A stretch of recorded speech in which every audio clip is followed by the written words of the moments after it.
Hello to everybody that's joining. Oh, there we go.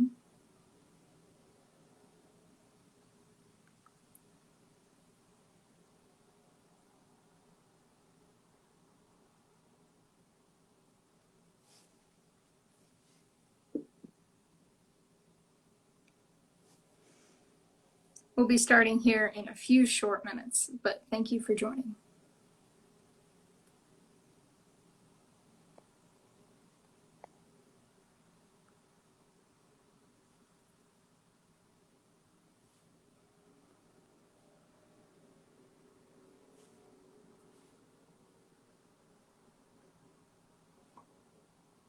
I think I accepted it.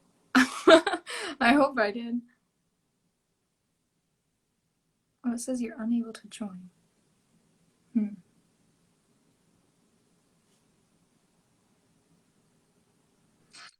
Oh, there we go. Hey, How are you doing? I'm good. How are you? Good. We'll go ahead and get this started. But Okay, great. hello, everyone. I'm Tabitha Bartoe. I'm a student here at Valparaiso University, and I'm here interviewing today Meredith Garofalo. She's a senior meteorologist and space and science journalist at News 12 in New York. She's also a Valpo graduate from 2008. And I'm pretty sure campus has probably changed by now, but it's been a while, hasn't it? It has. Last time I was there was actually 2018 when I got the Decade Achievement Award. I came back from homecoming and I spent a few days in town, and it was so crazy how different the weather department was, the comm building, and then also just the campus. There's so many places that I remember they're not there anymore now. Yeah, for sure. It's been a really big change since then. And I know you majored in meteorology, of course, but was there any other studies that had ever interested you, or did you minor in anything else? So I have a minor in TV and radio broadcasting. And then, as we know, meteorology students, I have a minor in math.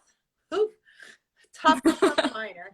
It Oh, comes with the program, though. So it's almost, maybe it's like a gift. Like, you put in the time and effort. So here's your minor in math. But I did take some PR classes. I'm a musician. And so I did a lot of extracurriculars with singing and whatnot. But my main focus was weather. But my second passion, is I'm sure we'll talk about, is also singing. yeah, for sure. And I know you do a lot in the community, of course, and you're always out there putting yourself out there, especially on and off the air. So tell me a little bit about like some of the community service stuff that you may have done in college and what you also do now. When I was at Valpo, I was a Kappa Delta and still am now an alum, but we did a lot of great fundraisers. We had done something called Wingo when I was there, which was our big bingo fundraiser for Prevent Child Abuse America. So it was always fun doing things through the sorority, but I also volunteered and did things in the community. For example, the music ministry stuff we did. We sang at some of the, I think, not just the student services, but we also would have events where people could come for the communities as well. So I did that. And, I was always just kind of volunteering with the meteorology department, doing events for there. And then especially my junior and senior year, being the upperclassmen, I did a lot of things to help out with focus and just helping welcome students on campus. And now being an alum, I'm still very involved in the Alumni Association. And so over the last, gosh, I don't want to date myself, but I guess 12 years since I graduated, I've done some events where in my communities, like in Denver, for example, I would actually go out and represent the college and go to college career fairs and talk to potential students. And I still try to do a lot as I can for the university, whether it's an event like this for the STEM organization, or just, trying to really give back, because Valpo gave so much to me and I wouldn't be where I'm at in my career today if it wasn't for my education. For sure. And I know exactly what you mean with focus, as I work in the admissions office myself, and it's always a good time. Now, you mentioned you previously had worked in Denver, and most recently you just made this big change to move to New York, somewhere where you've always wanted to be. How has that been for you so far, being transitioning from there to the East Coast? Oh my gosh, it's life change. And people always are saying, well, going to New York is a huge change. And I have to agree, because I mean, this is the biggest market in the country. For sure. And so even though Denver was a big city, when I flew into New York City, I mean, it's overwhelming and it's exciting all at the same time. And I'm kind of an older soul. So when I hear the song like New York, New York, or Empire State of Mind, they're like, if you can make it here, you can make it anywhere. And so I'm actually getting chills just talking about it because it was literally so exciting.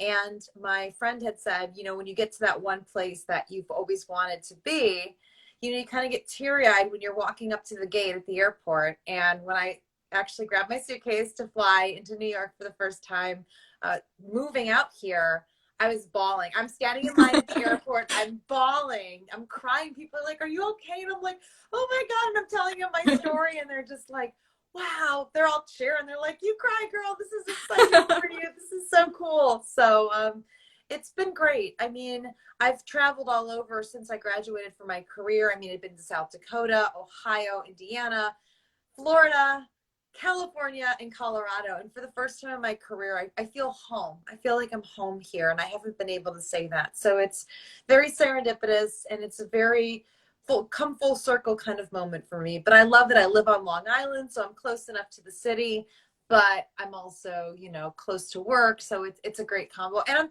10 to 15 minutes from the beach, which doesn't, you think, oh, New That's a York, plus. beach. I'm 10 to 15 minutes from the beach. I love it. I know you always post on your Instagram about how much you are just in love with your work environment and community. So transitioning into your new news station, how have people in the station welcomed you? Oh, everybody's been great. I mean, they make me feel like family right off the bat. I mean, my first weekend on air, they surprised me with this gift basket. And now that I'm in New York, I have to eat bagels all the time, which is great. This is going to kill my waist. Bagels are really good, so it's totally worth it. So they had this huge basket with bagels and just like some local, like, sports hats and shirts and like News 12 stuff. And then one of my co-anchors gave me this book, Macy, and it said like in New York City, how to survive. So, you know, everyone was so welcoming. They were taking pictures. They were sharing me with the viewers. I did this Meet Me video, and they asked me 5 questions from one of the anchors that they shared so people could get to know me in our local community, because going from national weather back to local was a big transition, because national, I was responsible for the whole country, and now I'm back in local TV. And so for the New York City area, from the Hudson Valley into the cities and also into Long Island, it's just been overwhelming. But people have been really welcoming, not just at the station, but also the viewers. They're really happy to have me here. And so that also really helps out as well. Yeah, that's very cool. And also, you had mentioned some sports, and I know you always perform at some of them. And this most recently, you had performed at the Hockey League in the New York Islanders, and you also sung New York, New York by Frank Sinatra, which is one of my favorites. And I know you got emotional. How was that for you, and what did you feel in that moment while performing?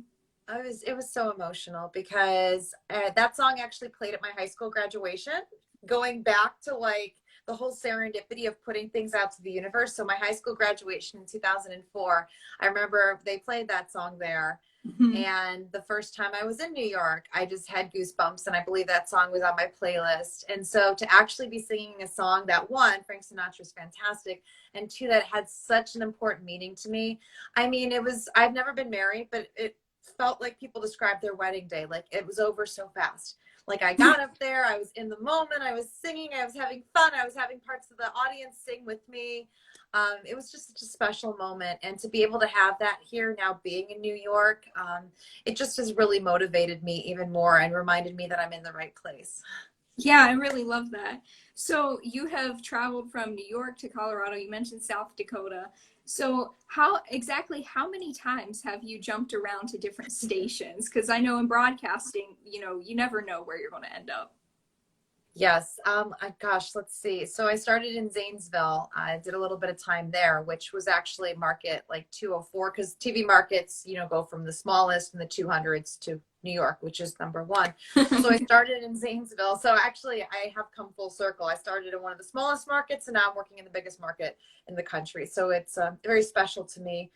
But let's see, then 2, 3, 4, 5 stations before here. So, a lot of my contracts were 2 or 3 years. But I just, like I said, I always wanted to find that place that I could call home. And so the whole traveling thing was part of the journey. And I'm really glad for every stop along the way. Yeah, that's really cool. And actually, Zanesville is not too far from my house because I also live in Columbus. Oh, So oh, that's I so know cool. exactly where that's at. So, besides meteorology, you are also a space journalist, which is something that we don't really hear that often. So, what really got you motivated into becoming a space journalist, especially when it comes to astronomical things? Oh my gosh. So about 5 years ago when I started at Weather Nation, which was where I was at previously in Denver, I had the opportunity to do a story on the GOES satellite, which you might see a lot of really cool satellite data. That's from our next generation of satellites that's up in Mm-hmm. orbit. And they had already launched one and they were launching the second one. But the satellite was actually in Colorado. Like I found out that they built it there and they got it all ready for testing there. So I got to go out and do a story on it. And I don't know, it was just something really cool because as a meteorologist, I was so focused on weather, but now it's like we have satellites that are next generation that are going up into orbit. And I did a story on it. And I guess that's when I got bitten by the space bug, as they call it, because I really got interested in that too.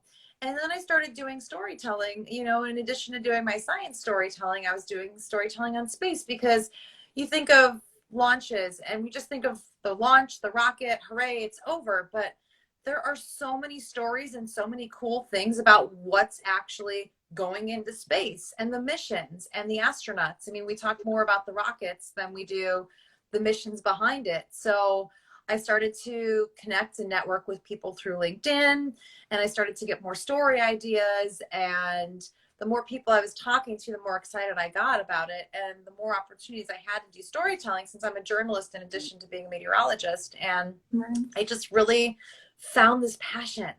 And Yeah. it was like finding new stories to tell, and I just can't get enough of it. And especially now we're going into our next space era, they call it the Artemis generation. Mm-hmm. Like this is the next thing. This is what for our parents and grandparents the shuttle era was about, or when space exploration was really starting to kick off, going back even to the 40s.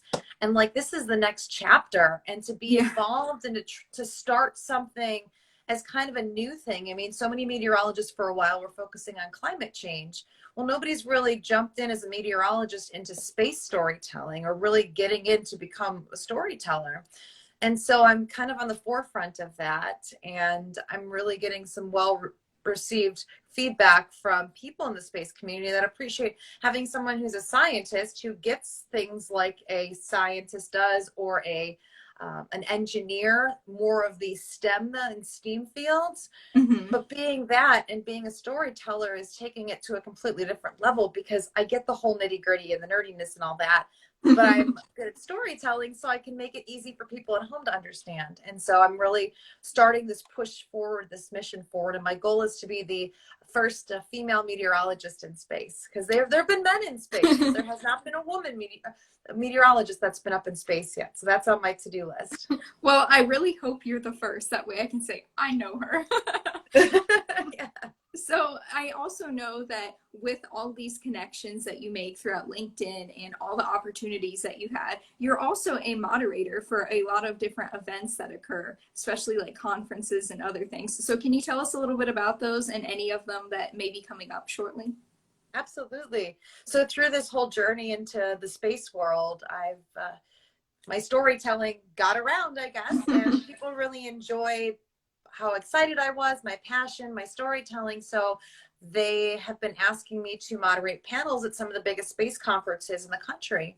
And so I am now being asked back for a second year to moderate a panel for the satellite conference in DC, which is next month, at the end of next month. It'll be a panel talking to some really cool experts that work with weather forecasting and satellites in space, and kind of tying that all in together. And then the Space Symposium, which is in Colorado Springs, this is my third year I'm being asked to moderate a panel. And they also have asked me to become, and now I'm going on, I think, my second or third round on this, to be a judge for the Space Technology Hall of Fame, where How they fun. induct businesses from all over the country and the world every year that are making strides in research in space. And so that's something that I do now, as well as I sit on the panel and I judge some of the coolest technology that's coming out or that's on the forefront. So I did that already for this upcoming year. And then I have the Space Symposium in April. And then I'm very involved with the AMS, American Meteorological Society. I just came off my round as chair of the Station Scientist Committee, which we work with broadcasters all over the country on how to best tell stories in our practices, and also being a station scientist or an expert for people to turn to.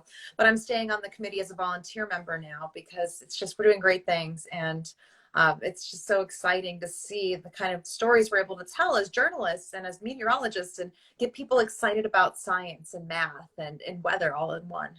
For sure, especially the math part, because we Yeah. know how that is. Yeah. So you have all these different things that you do throughout the entire year. What kind of free time do you have, and how do you manage your time with all these different things you do? What's free time? No, just I know how that is. No, seriously. It's tough. It really is. I am a planner girl, so I live by the planner in my phone. Even like phone calls with my friends, I'll say, okay, I got to put you in my planner in my phone just to keep organized, because otherwise I would lose my mind. And then I actually have a written planner now too, as kind of like a backup for work. So that's kind of how I keep my life organized. But I'm really learning the importance of taking time for yourself and mental health, because I've had moments of, I actually have been diagnosed with having anxiety, which, not a lot of people know. They see me on air, I look great, everything's going good. But behind the scenes, there are nights and days that there are times I have to be by myself, and I'm freaking out and I'm panicking, and you would never know that. And Right. it's not healthy for me. So I really try to find time. Like I did a session this morning, and in between, I was laying in bed for about an hour, just kind of detoxing, just getting everything out, taking some deep breaths. And I've learned that, you really have to find time for yourself, whether it's that or going out with a girlfriend and having lunch, or doing some writing. Because I also, outside of my writing for work, I like to write music and songs, and sometimes like just quotes and stories and stuff like that. So that really helps me out a lot, is just finding that time. And I think I really have to stress, especially being college students, because I remember when I was in college, like I wasn't as organized as I am now. And I think if I was now, I would have not been so panicky about stuff and whatnot. Yeah, for sure. And when it comes to being in media, that's already a whole different spectrum in itself. Is there ever a point in time where sometimes things become too much and you kind of have to take a step back for a little bit? Yeah, all the time, every week. I'll be honest, every single week I find myself there. And, not because I want to be in that place or I let myself, it just sometimes happens. We live in a very fast-paced world. So I get to some moments where I just need 5. And it's like, I have a storm I'm covering from work, and I have a write-up that I'm trying to send somebody else. And then I have a talk I'm doing for an organization. And sometimes I do really just have to, to keep my anxiety down, just take a step back and say, okay, I had a crazy Sunday at work. So Monday, my day off, I'm not doing anything today. I'm not going to do emails. I'm not you always feel like, oh, I got to email somebody back. I got to do this, this, and that. But I try to find those days and say, I'm not doing anything today. If anything, I'm having dinner with a girlfriend tonight. Right. Because it's like I said, it goes back to the mental health. Like once you hit your precipice, I mean, you're into a dark alley and there's no turning back. I mean, you get stuck. And so that's why it's so important to just always make sure you're giving yourself and allowing yourself. And I think that's a big thing, is allowing yourself to say, hey, I'm not okay. I'm not having a good day. Mentally, I am so stressed right now. I need 5 minutes. And then actually taking that 5 minutes, but being okay with it and saying, you know what? Yeah, I'm not going to get back to you today. It can wait till tomorrow. Right. And I think that really will help too. Otherwise you go to sleep and you can't fall asleep because your brain's going like this, this, and this. Or you wake up in the middle of the night. I've had panic attacks sometimes in the middle of the night. I'll wake up like, oh my God, I didn't do this. I didn't do that. I didn't do this. And I have to literally like talk myself off a ledge so I can go back to sleep, because then I'm losing sleep and I'm just miserable the next day. Mm-hmm. And it's all hard on us. I mean, especially even as a college student, I feel that way sometimes because I have a lot on my plate as well. And, graduation's coming up in the next year. And it's just a lot, especially with like, how has COVID even changed things for you, especially when it's in broadcasting? Well, especially here at this last station with the recent round of COVID we had with the Omicron variant, we went back to working from home. And that was my first time. My last station, they had, shifted some things around, short and staff, but I'd never actually done the whole work from home, set up at home environment. And, mentally it was tough. It's tough when you're around people all the time to be isolated and to be by yourself and not have your coworkers there, or if you are having a bad day, having someone to talk to. So that was a big adjustment. It was nice. I mean, I'd wear PJs up until I'd go on the air, and Yeah. then I'd change and do my hair and makeup and go to work. But the whole just trying to keep myself like occupied. It was a lot of phone calls to friends or texts throughout the night, like just having someone to talk to, because when we're by ourselves, that's sometimes when we're our worst critics. Right. And I know you had lived in Colorado for a very long time and had a lot of good friends. And I'm sure it was so hard and difficult to say goodbye to them. But once you moved, have you been able to like make new experiences and gain a lot of other friends as well and have a good Yes. time? I never say goodbye to friendships. I say, I'll see you later. And if the friendship lasts, it lasts. And if it ends, then it was meant to end. And it's like a reason and a season, friendships. The older you get, and I learned this, it's a big difference from college. In college, you have your best friends, your sorority sisters, everybody's friends. And then, you look 10 years later and there's people that you were best friends with in college that you never hear from anymore. Right. And you still have maybe those people, like they say, you can count on your hands how many best friends you have. And literally, like, I'm at that point, and it hurts, but it's also it's part of life. And I've made some great girlfriends out here now, both at work and not at work, so that's been really helping. My friends that aren't here, I still keep in contact with. I try to like FaceTime at least once a month or phone calls, but it's good to have my circle here. And I think that's one of the things I learned moving all over the country is you always have to just, you start over, but you branch out, you find people with similar interests, and then, that becomes your tribe wherever Yeah. you're living. For sure. And I absolutely love all the women that you work with currently. They all seem so outgoing and positive, especially at the station you're at, which I absolutely love. Now, from other stations that you worked at, have there also been a lot of women a part of that? And especially in the STEM area, or not as much? Well, going back to when I started, after I graduated in 2008, I mean, well, number one, I was the only female. Just to put into perspective, I'm not sure how many graduating women you'll have in your class going into television, but I was one of very few women in my graduating class in meteorology, and I was the only female going into broadcast meteorology for my graduating Wow. class. Yeah, that was 2008. I know, it's crazy. And the first couple of stations I worked with, it was all men. I was the only woman. I was doing weekends, and the met in the morning was a guy, the met at night was a guy. My second station, the weekend fill-in was a woman, but she filled in very, very few and far between. So the chief was a male, and I was, and the morning guy was a male. And went to my next station when I was in California, and it was very similar. We started to have a couple more women on the team, but for a while it was very male dominated. So now to be at a place and to have more women is great, but I still feel like there's not enough. Now I know there are some stations, which is fantastic, in the country that have all women on their weather team, which is incredible. Right. So I feel like we're working and we're getting much better now, but there still should be not a difference when someone's applying for a job, if you're a male versus a female, because there's still unfortunately that bias in some places where they want to hire a male or they want to hire a female. Like, it shouldn't matter. Exactly. It should be who's best for the job. Exactly. And I believe that also comes down to, the experience you have as well. And I know you have a lot of experience in other jobs. Now, for many of our college students that are watching, did you ever have any kind of internships in college? And how did those progress into you getting your first job? Internships are so important, and you start looking for those junior year. You don't wait till senior year.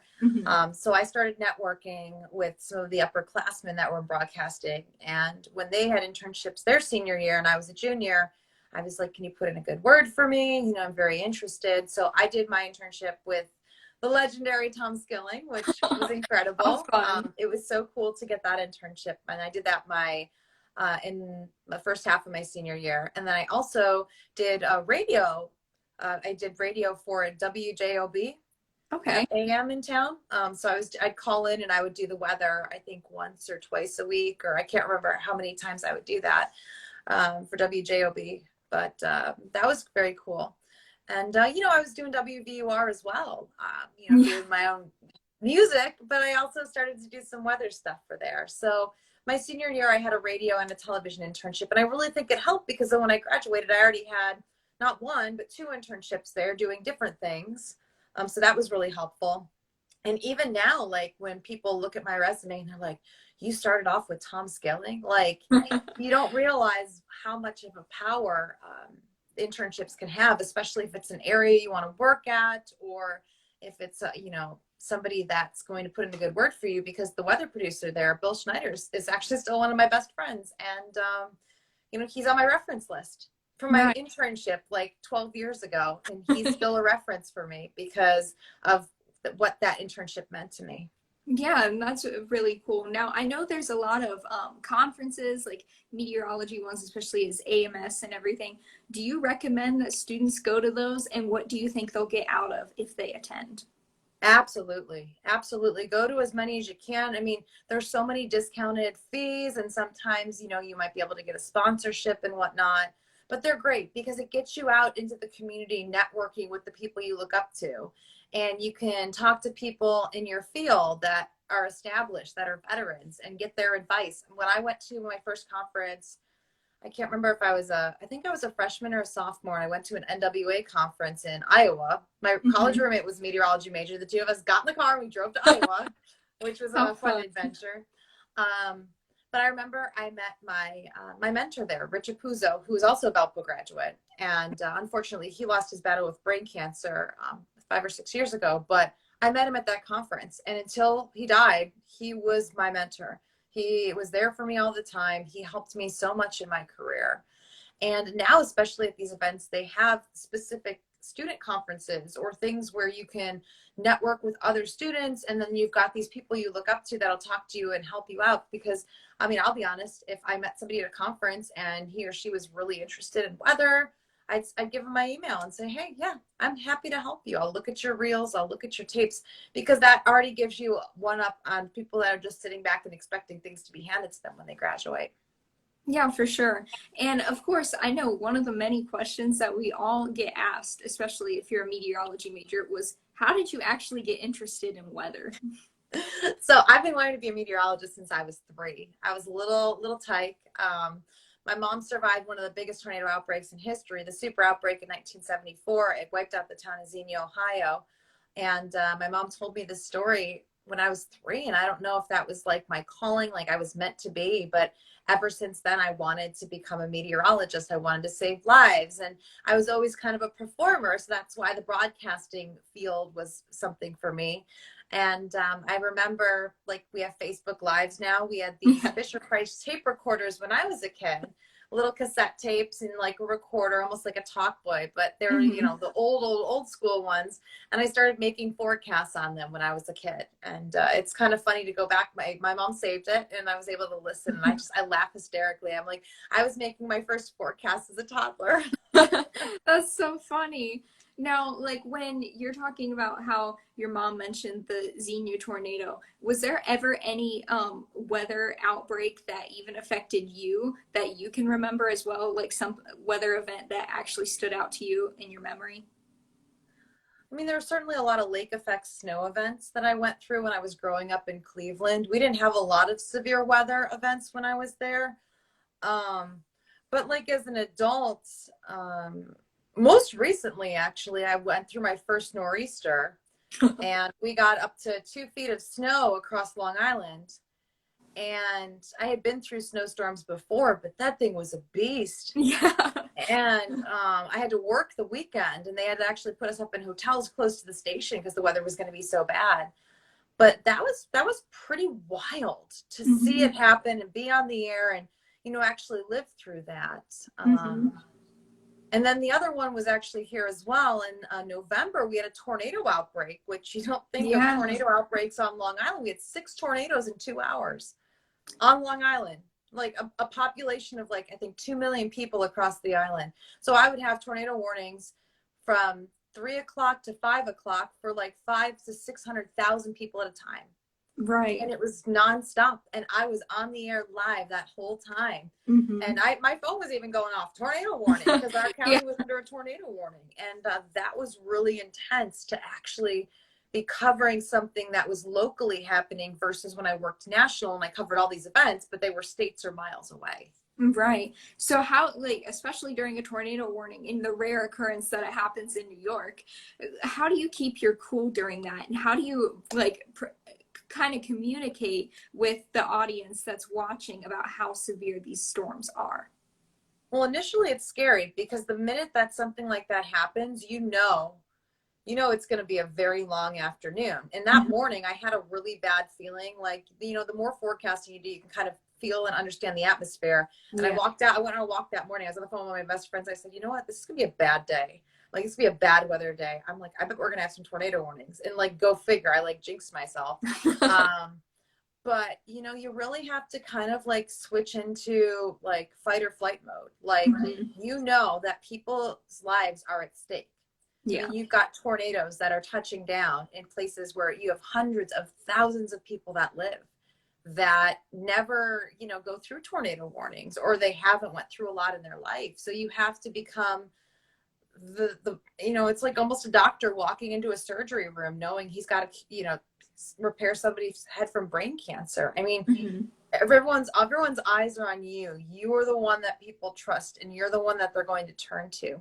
So you just really have to say, okay, I'm gonna help walk people through this. I'm gonna stay calm, because if I'm calm, then they can be calm. Right. And you really have to like just completely shift gears and all your focus and clear all the mechanism around you and say, this is my time. This is why I chose to do what I do, because right now I'm going to save lives. And that tornado outbreak, we had no injuries and we had no deaths. So I know we saved lives that day. Yeah, it all depends on too, like people, the audience just has to listen and understand, because I know a lot of times people will associate, say, the National Weather Service, and then there's broadcast meteorologists where they just kind of say, oh, they're just pointing to a screen. But honestly, it's much more than that.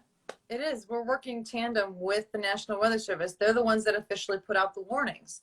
So it's our job to take their warnings and help people. And so I think a lot of people don't understand that, it's like at those moments we're working with them. They're doing the behind the scenes work. They're putting the warnings out. We're taking the warnings and we're going into our viewing areas. We're going down to street level, communities, towns. Here's who's in the path, because we know that. And we are the ones that they've already trust for the weather during the week. So then now we're one-upped, because now we're going to have to take them into those same communities and say, there's a tornado on the ground. It's moving this way. You've got to take shelter. It's going at 56 miles per hour, It's Right. crazy.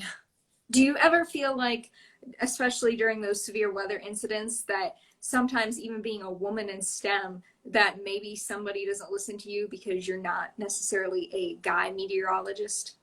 Oh, there's always those people that are going to be out there. And you know what? They'll be out there for the rest of our lives. Unfortunately, there are some people very stuck in their ways. And it's really unfortunate because, I have the same degree. I went through the same classes. I worked just as hard. And it's like, there's a lot of, unfortunately, old stereotypes that sometimes people just, they don't want to give up. And it's really unfortunate and it's heartbreaking. So I really hope,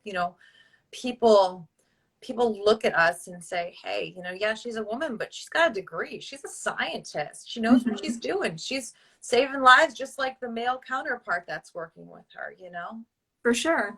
And when it comes to that, how do you think, like, what advice would you give future broadcast meteorologists when it comes to the audience and providing negative feedback?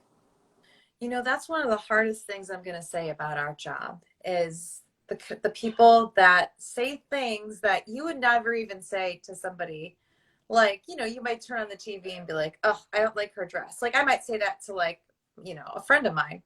But to actually publicly go out there and be a troll and just say mean and evil things to people, I don't understand how you wake up in the morning and look yourself in the mirror, because you wouldn't want that to be you.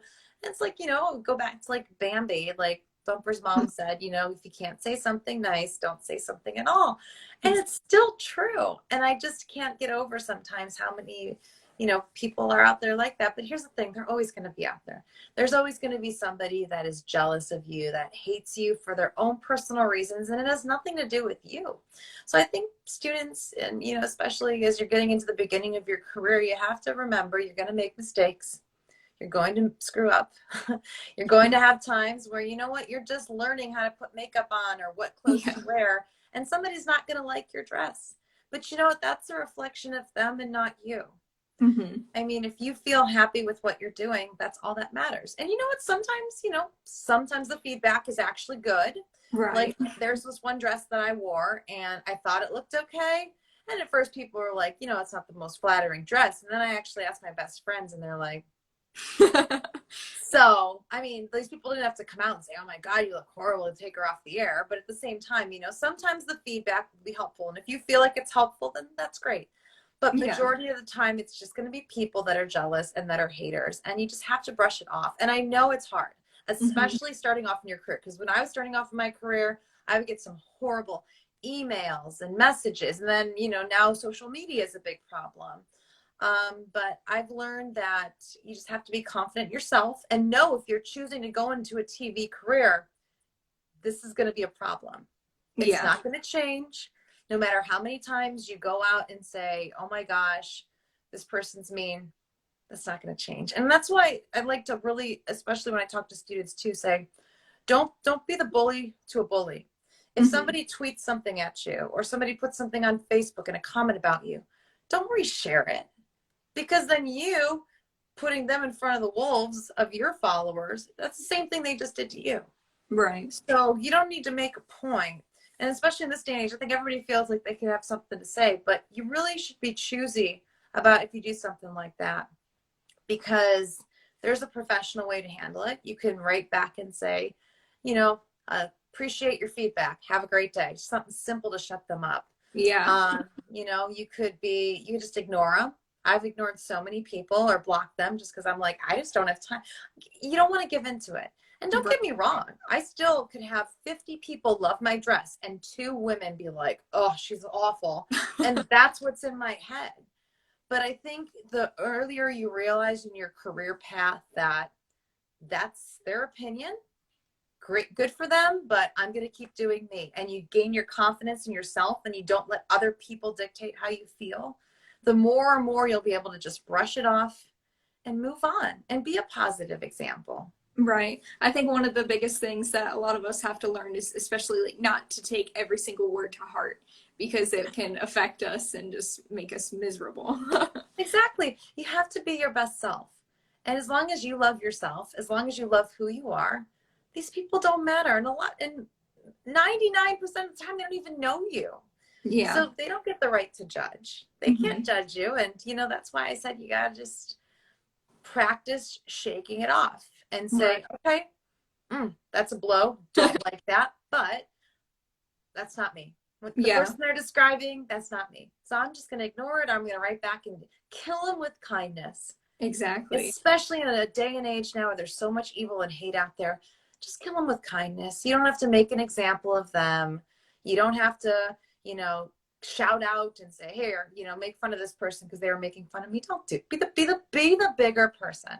Right. I completely agree. Now, aside from all the negativity that society loves to give us, what is one of the most positive and best things about your job that you absolutely love? Oh, I love hearing from people how I touched their lives or made their day. I mean, that's my favorite part, when people write in and say, I love the way you explain the snow totals because there's so much uncertainty, but you're not blowing things out of proportion. You're just being honest with us and saying, yeah, this is a tough storm. I can't give you numbers right now because I don't feel confident enough in the, how all the models are coming together. Right. Or I'll get a message. I did a school talk actually last week. And after my school talk, one of the teachers reached out and said, you inspired our girls so much that they all want to start a weather club at school. That's so cool. I teared up in my eye because I was just like, really? Like, I'm just being myself. And I think, that's the thing is it's like when you're a public figure, it's a privilege. We become the person that everyone looks up to in a community or across the country. And so, it's a privilege, and you know, it's so good and humbling to hear that what you're doing is making a difference, whether it's somebody's kid can have their soccer game because there's no thunderstorms, or you had tornado warnings and you saved lives and not a single person died from an event, and you know that, you know, you being on the air was part of that statistic. Right. I know you have achieved so much already in your career, and it just seems like you just got started. I mean, you've been out of Valpo for a little over 10 years, but you still have a long time ahead of you. So, what is something that you still want to accomplish in your career and any goals that you have? Well, definitely going to space. That's a big one. You know, I think I really want to get more involved with like campaigns and whatnot, and helping out the causes that I support, you know, children's charities, you know, ending child abuse and neglect, helping victims of childhood abuse since as I was, you know, helping out people's adults, you know, that are struggling through that. I really want to do more of those things, and especially now being local in New York, I want to really get involved out here in the charities that I support. And you know, professionally, I want to just keep doing this. Like, I want to keep being a mentor. I want to keep inspiring our future generations. I really, I'd like to hopefully get an award for some of my work. I've gotten some other, you know, community-based awards, but you know, I just would love to, yeah, actually, you know, get a Murrow or an Emmy, which, you know, it doesn't define me. If I never got one, I wouldn't say I had a failed career, but I do think it would be really cool with the work of my team to be able to take home an award like that and represent the station. You know, and I just, I just want to just keep making my legacy and seeing what happens and what comes in store next. Because you never know. My career has been 12 years. I've lost jobs. I've been fired from jobs. I've gotten jobs that I wanted. It's taken me a lot longer to get to New York. I was hoping to be in here by my, you know, when I turned 30, and I'm 36 next month. So it took me extra time. But now, looking back, I'm really glad everything happened the way it was supposed to, because it made the journey that much better. And I think that's advice to give. Have your goals, but if they're a few years off, don't give up, because I could have given up easily and been like, well, I didn't hit that goal, it's never going to happen. It might take longer than you want, but if you really truly believe in something and want it, you're going to achieve it. You just have to have patience, and you have to trust the timing. For sure, and I completely agree. I will also make sure to tag NASA, so hopefully you'll be that next astronaut. Yes. Well, Meredith, I thank you so much for being here with us today and talking about being a woman in STEM, and I thank everyone else for joining us for this interview.